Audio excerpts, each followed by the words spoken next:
LASSIE, actually, the 9-5 morning line favorite for the Abreu barn. Joel Rosario named tried Lacara, who set the pace, finishing a well-beaten fourth in the Alabama Stakes. Lacara is 7-2 as a field of 8 three-year-old fillies going a mile and an eighth. Let's go back and watch Lacara's effort in the Acorn Stakes. Boy, is she mellow, right? Wow. That's a really even-keeled filly.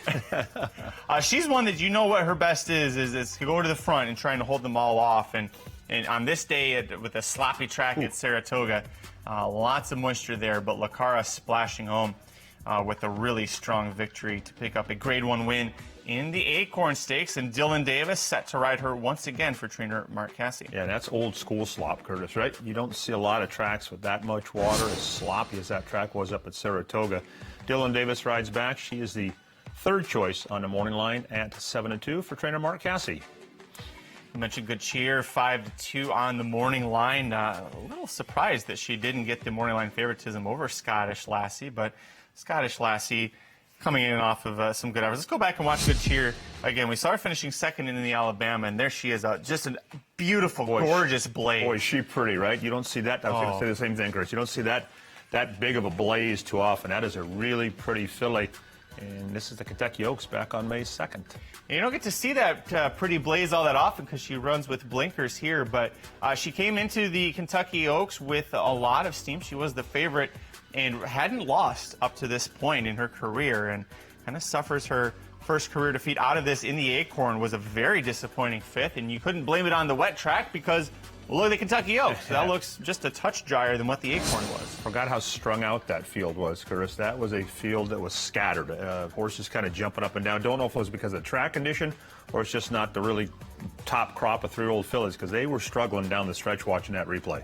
Saratoga is known as the graveyard of champions, and how about the fact that Good Cheer, 7 starts elsewhere, had never lost, goes to Saratoga for a pair of Grade 1 races, can't win. But she leaves there, goes to Parx, and she is the 5-2 second choice from post 7 in the Grade 1 Cotillion Stakes, $1 million for the three-year-old fillies. And this will be the second to last race of the calendar year for the three-year-olds in which they can run against their own age in a Grade 1 race, the last one being the La Brea opening day of Santa Anita. Yeah, so $1 million, big field size. I guarantee you one thing, Parx is going to handle some money with this card. Oh, they are. You get this field size with Grade 1 races, including the Derby and the Cotillion. You are going to get some nice handle. Look at the riders coming in, the trainers. That brings in money. Let's go watch Clicquot, who is going to get Irad Ortiz Jr. to ride, the 3-year-old daughter of Quality Road. Lost her debut at Gulfstream, but then broke the maiden at Keeneland. Then went to Churchill and beat horses in the First Start versus Winners. And then right out of there goes to the Indiana Oaks and picks up her first graded stakes score. So she's continuing to climb the ladder very well. And when you have Brendan Walsh on your side and Irad Ortiz Jr. in the saddle, you're going to have a good chance anywhere you go. Big, good, athletic-looking filly, too, drawing away there down lane. I think she's at least the second Clicquot. If I'm not mistaken, it was a Clicquot in Southern California years back. It was a pretty decent horse. I'll have to go to Equibase and look that up, but that name, very familiar to me.